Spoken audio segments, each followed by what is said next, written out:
সুপ্রিয় দর্শক, আপনাদের সবাইকে স্বাগত জানাচ্ছি, সবাইকে সালাম জানাচ্ছি, সবাইকে শুভেচ্ছা জানাচ্ছি। আশা করি সবাই ভালো আছেন। আজকে খুবই গুরুত্বপূর্ণ একটা বিষয় নিয়ে কথা বলবো। আপনারা অনেকেই যে বিষয়টি জানতে চান সেটি হচ্ছে, ইরানের হাতে কি সত্যিই পরমাণু বোমা আছে, না এটি শুধুই হুমকি? আর যদি পরমাণু বোমা না থাকে তাহলে ইরান এতটা শক্তিশালীভাবে অবস্থান করছে কিভাবে, এতটা শক্তি দেখায় কিভাবে?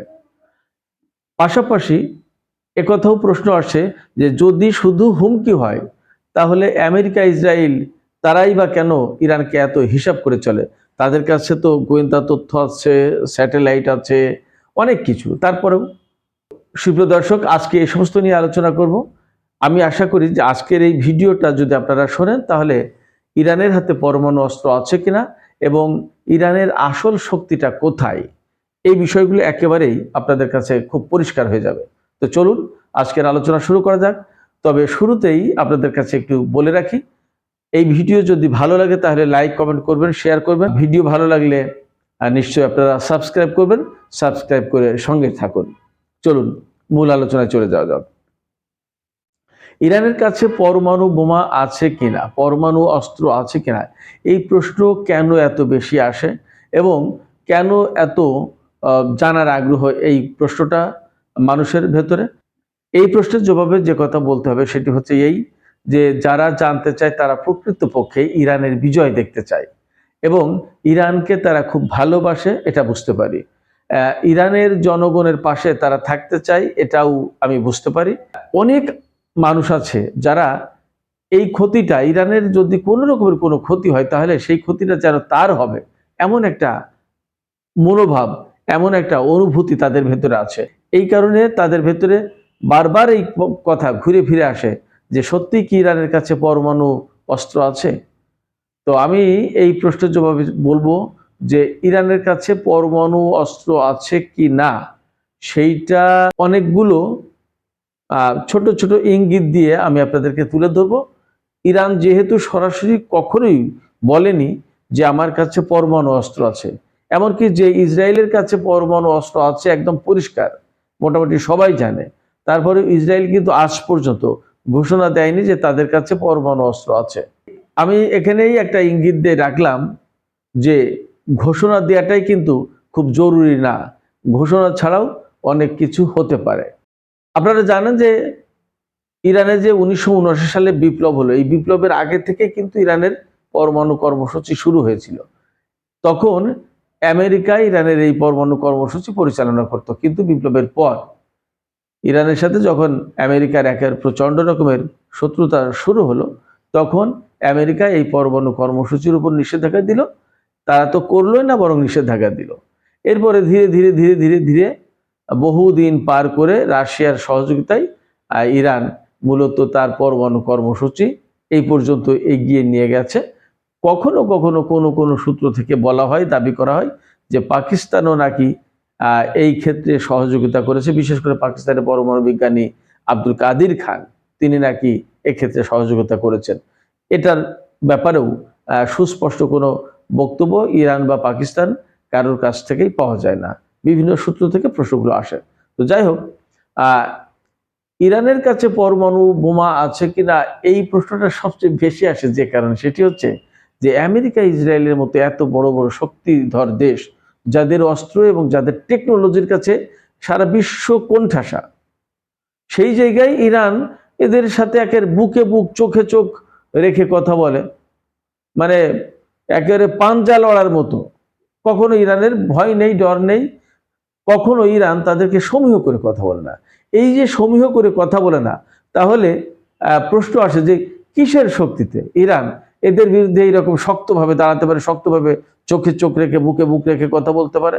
এর জবাবে আমি বলবো যে ইরানের যেহেতু দীর্ঘদিন পরমাণু কর্মসূচি ছিল এবং পরমাণু কর্মসূচি থাকার কারণে প্রকৃতপক্ষেই আমেরিকার সাথে ইরানের সবচেয়ে বেশি শত্রুতা হয়েছে, এতে কোনো সন্দেহ নেই। পরমাণু কর্মসূচিকে কেন্দ্র করেই সবচেয়ে বেশি তারা নিষেধাজ্ঞা দিয়েছে, ইরানকে কোণঠাসা করার চেষ্টা করেছে, ইরানকে একঘরে করার চেষ্টা করেছে, ইরানকে বাকি দুনিয়া থেকে বিচ্ছিন্ন করার চেষ্টা করেছে, ইরানের বাণিজ্য নিষেধাজ্ঞা দিয়ে ইরানের বাণিজ্য যাতে তেল কোথাও না বিক্রি হতে পারে সেই চেষ্টা করেছে, নানামুখী কর্মকাণ্ড করেছে, কিন্তু ইরান কোথাও দমে যায়নি। এর মূল কারণ হচ্ছে যে তার পরমাণু কর্মসূচি চালু রাখতেই হবে, পরিচালনা করতেই হবে। এবং খুব বাস্তব কথা হচ্ছে যে বেসামরিক পরমাণু কর্মসূচি পরিচালনা করতে, অর্থাৎ চিকিৎসা ক্ষেত্রে, কৃষি ক্ষেত্রে বা অন্যান্য গবেষণা ক্ষেত্রে যে যে পরিমাণে, যে মাত্রায় ইউরেনিয়াম সমৃদ্ধ করতে হয়, ইউরেনিয়াম এনরিচ করতে হয়, সেই মাত্রার চেয়ে অনেক বেশি মাত্রায় কিন্তু ইরান ইউরেনিয়াম এনরিচ করেছে এবং সেটা 60 মাত্রারও বেশি চলে গেছে বলে বলা হয়। ইরান তো স্বীকারই করে যে 60 মাত্রা, এবং লেটেস্ট তথ্য হচ্ছে যে 60 মাত্রার এনরিচড ইউরেনিয়াম, অর্থাৎ সমৃদ্ধ ইউরেনিয়াম থাকলে তা দিয়ে বোমা তৈরি করা যায়, 90% এনরিচড লাগবে না। তো সেক্ষেত্রে শর্ত যেটা, যে মাত্রায় ইউরেনিয়াম সমৃদ্ধ করলে পরমাণু বোমা বানানো যায় সেই মাত্রায় কিন্তু অলরেডি ডান, এবং বহু সমৃদ্ধ ইউরেনিয়াম ইরানের হাতে রয়েছে, যা দিয়ে কিছুদিন আগে বলা হচ্ছিল যে ইরানের হাতে যে পরিমাণে সমৃদ্ধ ইউরেনিয়াম রয়েছে তা দিয়ে 10টি বোমা বানানো যায়। কিন্তু লেটেস্ট তথ্য কোনো সূত্র থেকে দাবি করা হচ্ছে, বিশেষ করে পশ্চিমা জগৎ থেকে দাবি করা হচ্ছে যে ইরানের হাতে যে পরিমাণে এনরিচড ইউরেনিয়াম আছে তা দিয়ে 100 থেকে 110টি পরমাণু বোমা বানানো যায়। এবং মজার ব্যাপার হচ্ছে যেহেতু ইরান এনপিটিতে সই করা একটি দেশ, অর্থাৎ ইরান বৈধভাবে পরমাণু কর্মসূচি পরিচালনা করতে পারে, এবং ইরান কিন্তু জাতিসংঘের বা আন্তর্জাতিক আণবিক শক্তি সংস্থা আইএইএ এর নজরদারিতে তার পরমাণু কর্মসূচি পরিচালনা করে।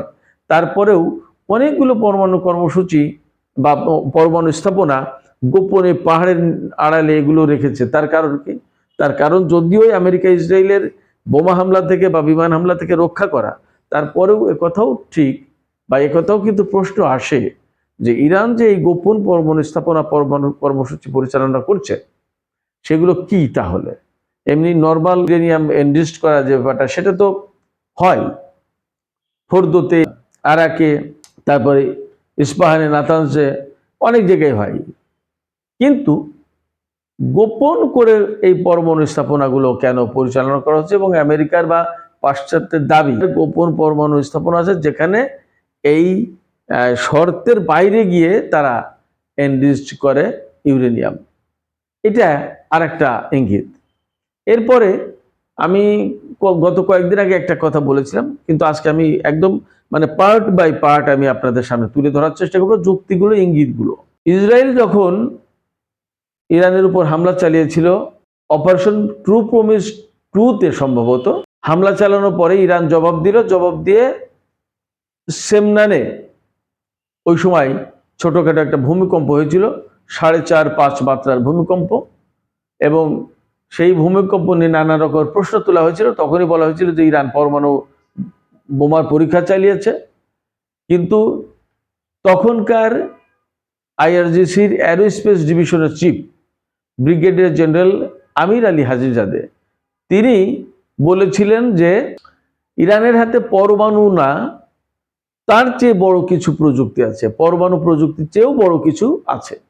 এবং মজার ব্যাপার হচ্ছে যে সেই দিনই তাকে ইরানের সর্বোচ্চ রাষ্ট্রীয় পুরস্কারে ভূষিত করা হয়। খেয়াল করুন বিষয়গুলো।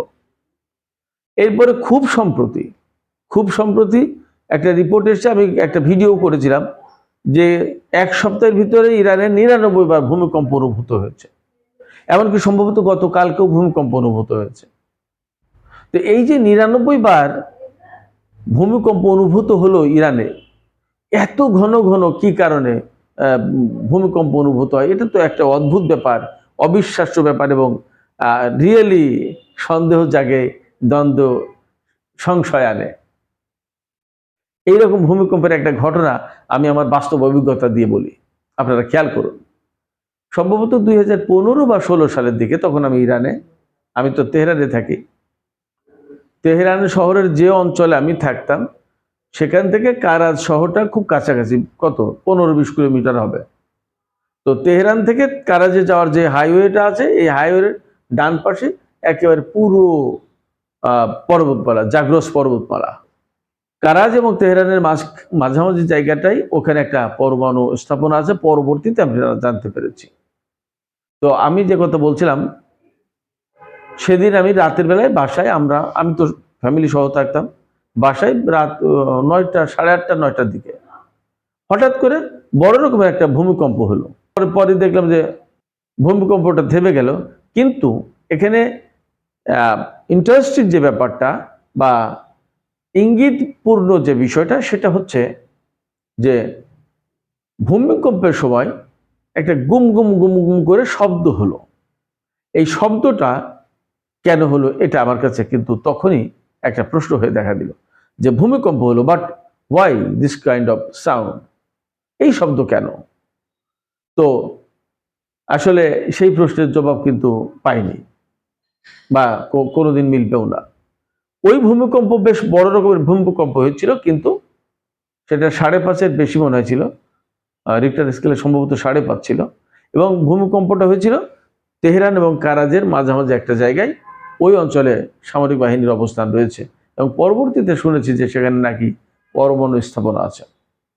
তো এই যে ভূমিকম্প হলো, গুম গুম করে শব্দ হলো, কোনো লোকজন আহত হলো না, নিহত হলো না, ঘর বাড়ি ভাঙলো না, সবকিছু ঠিক আছে, বাট কিসের শব্দ ছিল এটা আর কোনোদিন জানতে পারলাম না। এটা একটা ব্যাপার ছিল। এটা এই ভূমিকম্প নিয়ে তাৎক্ষণিকভাবে ইরানের অনলাইন গণমাধ্যমগুলোতে খবর আসলো, পরের দিন পত্রপত্রিকায় খবর আসলো, কিন্তু কেন এই ভূমিকম্প হয়েছে এটা আর জানা যায়নি, কেন বা শব্দ।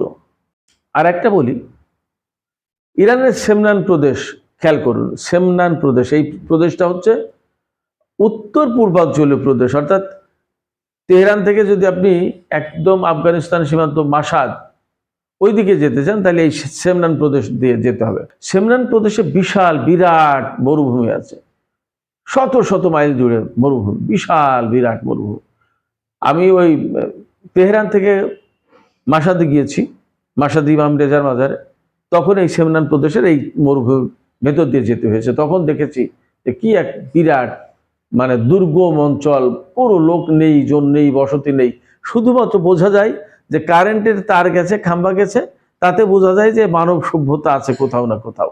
একেবারে আপনি যেদিকে তাকাবেন সেদিকে বিয়াবন, কোনো লোক নেই, জন নেই, ফাঁকা আর ফাঁকা, পাহাড় টিলা, আবার একেবারে মাঝখানে শুধু মানে চারিদিকে পাহাড় ঘেরা, মাঝখানে গর্তের মতো, এরকম, আর কিছু না।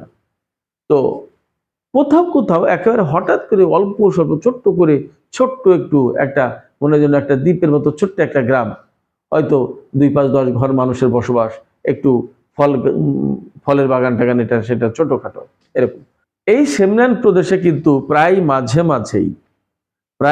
মাঝেই এই সেমনান প্রদেশেই ভূমিকম্প হয়। আর কোথাও ভূমিকম্প কিন্তু ওইভাবে হয় না ইরানে। অন্যান্য জায়গায় হয়, মাঝে মাঝে বড় বড় ভূমিকম্প হয়, হাজার হাজার মানুষ মারা যায়, সেটা ভিন্ন কথা, কিন্তু সেমনান প্রদেশে প্রায় মাঝে মাঝেই ভূমিকম্প হয়। এবং এই যে মরুভূমি, আপনাদের খেয়াল থাকার কথা, ভারতের যে পরমাণু বোমার বিস্ফোরণ ঘটেছিল সেটা কিন্তু পোখরার মরুভূমিতে করেছিল। পাকিস্তানও তাদের একটা মরুভূমিতেই পরমাণু বোমার পরীক্ষা চালিয়েছিল। তো সেক্ষেত্রে এই সেমনান প্রদেশে মরুভূমিতে বারবার এইরকম ভূমিকম্প হয়, এটা একটা ব্যাপার। আর একটা বিষয় আমি আপনাদের সামনে তুলে ধরি, এই যে প্রশ্ন আসছে যে পরমাণু বোমা নেই, তাহলে কি ব্যাপার? এখন ইরান যেহেতু সরাসরি সরকারিভাবে বলছে না যে আমাদের কাছে আছে, সেক্ষেত্রে আমরা বলতে পারি না। তবে ইসরায়েলের ব্যাপারে যেহেতু বলা হয় যে অনেকগুলো পরমাণু বোমা, অন্তত 75 থেকে 400, কমপক্ষে 75, ম্যাক্সিমাম 400 পরমাণু বোমা ইসরায়েলের হাতে আছে। ইরানের হাতে কি আছে নোবডি নোজ, বাট তার দীর্ঘদিনের পরমাণু কর্মসূচি, যে পরমাণু কর্মসূচিকে কেন্দ্র করে এত চাপ, এত কিছু, কিন্তু সেই পরমাণু কর্মসূচি ছাড়ে না। এটা কি শুধুই শান্তিপূর্ণ পরমাণু কর্মসূচি, নাকি এর আড়ালে অন্য কিছু আছে? এটা নিয়ে কিন্তু অনেক প্রশ্ন আছে। যেহেতু পরমাণু বোমা বানানোর উপযুক্ত ইউরেনিয়াম, সমৃদ্ধ ইউরেনিয়াম ইরানের হাতে আছে, সেক্ষেত্রে সন্দেহের মাত্রাটা অনেক বেশি বেড়ে গেছে। তারপরে ইরানের উপরে গত জুন মাসে যখন আমেরিকা হামলা চালিয়েছে, বিশেষ করে সেই বাংকার বাস্টার বোমা দিয়ে যখন পরমাণু স্থাপনার উপর হামলা চালিয়েছে, তারপরে তাদের সমৃদ্ধ ইউরেনিয়াম কোথায় গেছে আর কেউ জানে না। এটাও একটা রহস্যময় ঘটনা। তো যাই হোক, এত কিছু পরে ইরান কিসের জোরে এই যে এত স্ট্রংলি ফেস করে ইসরায়েল এবং আমেরিকাকে, কিসের জোরে? এই প্রশ্নের জবাবে যে কথা বলা যায় অনেকগুলো ব্যাপার। সেটা হচ্ছে যে ডেফিনেটলি ইরানের অর্থনীতি বিশাল একটা ব্যাপার। ইরানের হাতে যে তেল রিজার্ভ আছে, এখন প্রচলিত বা প্রকাশিত তথ্য অনুযায়ী ইরান বিশ্বের 4 নাম্বার তেল তেলের খনিতে সমৃদ্ধ, 4 নম্বরে। প্রথম ছিল ভেনিজুয়েলা, তারপরে সৌদি আরব, রাশিয়া, ইরান। কিন্তু ফ্যাক্ট হচ্ছে, আমার জানা মতে, আমার বিশ্বাস মতে, আমি তো খবর করতাম, গত 1 বছর হলো আমি ইরানের রেডিও তেলের সাথে সম্পর্ক ছিন্ন করে বাংলাদেশের মিডিয়াতে আবার ফিরেছি। আমি সর্বশেষ যে খবর করছি তাতেও বিরাট নতুন নতুন তেলের খনি আবিষ্কার হয়েছে, এমন খবর এসেছিল, এই গত কিছুদিন আগে এসেছে। এবং আমি আপনাদেরকে বলি যে ইরানের বহু এলাকা আছে যে খনিগুলো এখনো ডিসকভার করা হয়নি, আবিষ্কার করা হয়নি, বা আবিষ্কার করলেও ইরানিরা সেইটা ঘোষণা দেয়া হয় না। এবং ইরান তেল যে বিক্রি করে না, পুরোপুরি বিক্রি করার সুযোগ পাওয়ার পরেও কিন্তু অনেক বেশি মাত্রায় তেল বিক্রি করে না, এই কারণে যে এই সম্পদ ফুরিয়ে গেলে সে পাবে কোথায়। অনেক দেশ হুড়মুড় করে বিক্রি করছে একেবারে চোখ বন্ধ করে, কিন্তু ইরান সেই কাজ করে না। বহু দিনের জন্য তার একটা টার্গেট আছে, তার জ্বালানি সক্ষমতা সবসময় থাকতে হবে। জ্বালানি সক্ষমতা না থাকলে কিন্তু সে পিছিয়ে পড়বে। এরপরে গ্যাসের যে রিজার্ভ, বিশ্বে 2 নম্বর রিজার্ভ হচ্ছে ইরান, রাশিয়া 1 নম্বর, 2 নম্বর ইরান। এবং বিশ্বের একক বড় গ্যাস ক্ষেত্র ইরানের, সবচেয়ে সিঙ্গেল একটা গ্যাস ফিল্ডের কথা যদি বলেন, তাহলে সেটা সবচেয়ে বড় গ্যাস ফিল্ড হচ্ছে সিঙ্গেল গ্যাস ফিল্ড ইরান। এই যে ইরানের তেল গ্যাস, এই বিরাট সম্পদ, এটা ইরানকে শক্তিশালীভাবে, আপনার পকেটে যদি টাকা থাকে তাহলে আপনি কিন্তু বুক ফুলিয়ে কথা বলতে পারেন। ইরানের হাতে যে তেল গ্যাসের সম্পদ আছে, সে বুক ফুলিয়ে কথা বলতে পারে, এটা একটা বিষয়। আর পরমাণু বিষয় কিন্তু আমি আপনাদের ইঙ্গিত আমি দিয়ে দিয়েছি। এরপরে আরো শক্তির যে জায়গাগুলো সেটা আমি বলি। ইরান 1979 সালে বিপ্লবের পর থেকে দেখেছে তার সামনে শুধু শত্রু, মিত্র খুব বেশি ছিল না। সেক্ষেত্রে এত শত্রু মোকাবেলা করে তাকে টিকে থাকতে হলে কি করতে হবে? তাহলে অবশ্যই সামরিকভাবে শক্তিশালী হতে হবে। এই সামরিকভাবে শক্তিশালী হওয়ার জন্য সে কি করেছে? যুগের চাহিদা, সে যখন দেখেছে যে এই টেকনোলজিতে আমেরিকা এগিয়ে, এই টেকনোলজিতে ইসরায়েল এগিয়ে, এই টেকনোলজিতে ইরানকে তারা ঘায়েল করতে পারে, তাহলে এর মোকাবেলায় কি করা উচিত, এইগুলো করেছে। যেমন একসময় ড্রোন, আমেরিকার ড্রোন মোকাবেলা করাটাই কঠিন ব্যাপার হয়ে দাঁড়িয়েছিল। মানে ড্রোন উড়ানো মানেই নিশ্চিতভাবে পাকিস্তান, আফগানিস্তানে বহু মানুষের প্রাণহানি, ইয়েমেনে এরকম ঘটনা ঘটছিল। এই ড্রোন আমেরিকার প্রযুক্তি দিয়ে ইরান কিন্তু রিভার্স ইঞ্জিনিয়ারিং করে বিপুল পরিমাণে ড্রোন তৈরি করেছে। এখন আপনারা তো মনে হয় শুনেছেন, গতকালকে খবর বেরিয়েছে ইরানের হাতে অন্তত পক্ষে 80,000 ড্রোন আছে। কল্পনা করা যায়? এবং ইরান প্রতিদিন 400 ড্রোন বানাতে পারে, এবং এগুলো খরচ কম, কার্যকর, অসম্ভব রকম কার্যকর। হিমশিম খাচ্ছে আমেরিকা, ইসরায়েল এই ড্রোন মোকাবেলায়। এবং ইরানের যে ড্রোন কতটা কার্যকর তা তো রাশিয়ার হাতে দিয়ে বুঝিয়ে দিয়েছে সারা বিশ্বকে। ড্রোন একটা ব্যাপার, ক্ষেপণাস্ত্র, ইরানের হাতে যে কত রকমের ক্ষেপণাস্ত্র আছে ভাই, আমি ঠিক মনে রাখতে পারি না। 20-25টা, তারও বেশি রকমের কথা বলছি, সংখ্যার না, হাজারের কথা বলছি না, রকমের কথা। তো এত এত রকমের ক্ষেপণাস্ত্র, এক একটার পাল্লা এক এক রকমের, এক একটার কার্যকারিতা এক এক রকমের। 20 কিলোমিটার 30 কিলোমিটার দূরে ক্ষেপণাস্ত্র মারবে, সেগুলো ভয়ঙ্কর রকমের একটা কার্যকর ব্যাপার।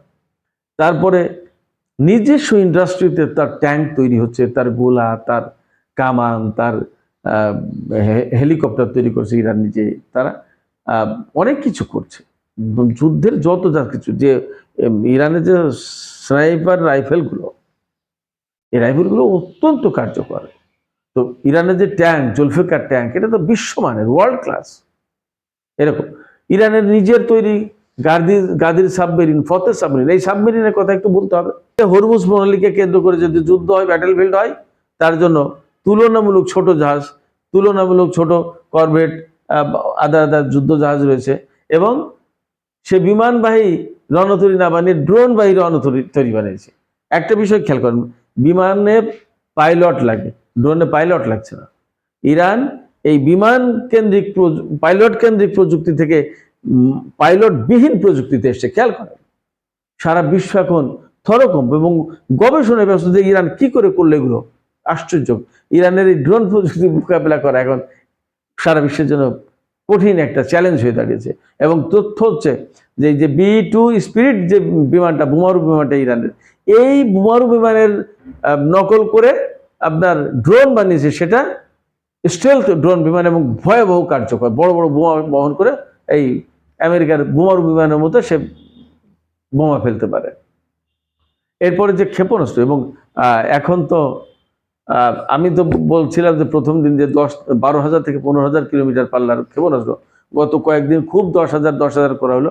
আজকে একটা তথ্যে দেখলাম যে ইরান 12,000 কিলোমিটার পাল্লার ক্ষেপণাস্ত্র বানিয়েছে, যেটা ইন্টারকন্টিনেন্টাল ব্যালিস্টিক মিসাইল।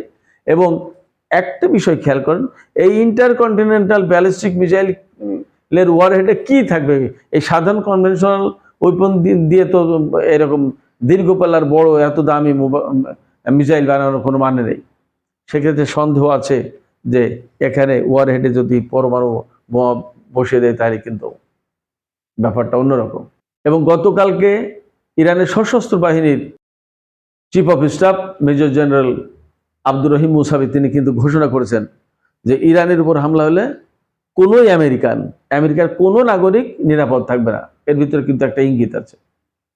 এরপরে ইরান নিজস্ব প্রযুক্তিতে আমেরিকার F-35 জঙ্গি বিমান মোকাবেলার মতো বিমান তৈরি করেছে এবং তার কার্যকারিতা বলা হচ্ছে, তার গতি এবং তার কার্যকারিতা F-35 এর চেয়ে বেশি। মানুষ হয়তো অবিশ্বাস করবে, হাসবে, কিন্তু ফ্যাক্ট হচ্ছে ইরান দিনে দিনে দিনে দিনে দেখিয়ে দিয়েছে। এবং ইরান প্রকৃতপক্ষে তার কাছে কি কি প্রযুক্তি আছে সবকিছু তো আর বলে না, অনেক কিছু অবস্কিউর রাখে, এই কারণে যে যাতে শত্রুরা না জানতে পারে যে ইরানের কাছে কি আছে, এবং ওইটা নিয়ে যাতে গবেষণা করে যাতে ওটা মোকাবেলার কোনো পথ তৈরি না করতে পারে, হঠাৎ করে যেন বিস্মিত হয়ে যায়, এরকম কিছু প্রযুক্তি আছে। মেবি লেজার প্রযুক্তি তার ভিতরে একটা। এরপরে চীন এবং রাশিয়ার কাছ থেকে খুবই গুরুত্বপূর্ণ কিছু প্রযুক্তি পেয়েছে। এখন রাশিয়ার কাছ থেকে S-400 পেয়েছে, Su-35 বিমান পেয়েছে, MiG-29 তো পেয়েছে, আরো বোমার বিমান Su-24 ছিল, Su-34ও আছে সম্ভবত। সম্প্রতি বলা হচ্ছে কোন কোন মিডিয়ায় ইরান রাশিয়ার কাছ থেকে বোমারু বিমান পেয়েছে, দূরপাল্লার বোমারু বিমান Tu-90 অথবা Tu-160 এই ধরনের কোনো বিমান পেয়েছে। এটা ইরান বলেনি, রাশিয়া বলেনি, কিন্তু মিডিয়ায় ভাসছে, হাওয়ায় ভাসছে কথাটা। সেক্ষেত্রে আমরা কনফার্ম হতে পারছি না, বা সন্দেহ কিন্তু থাকছে।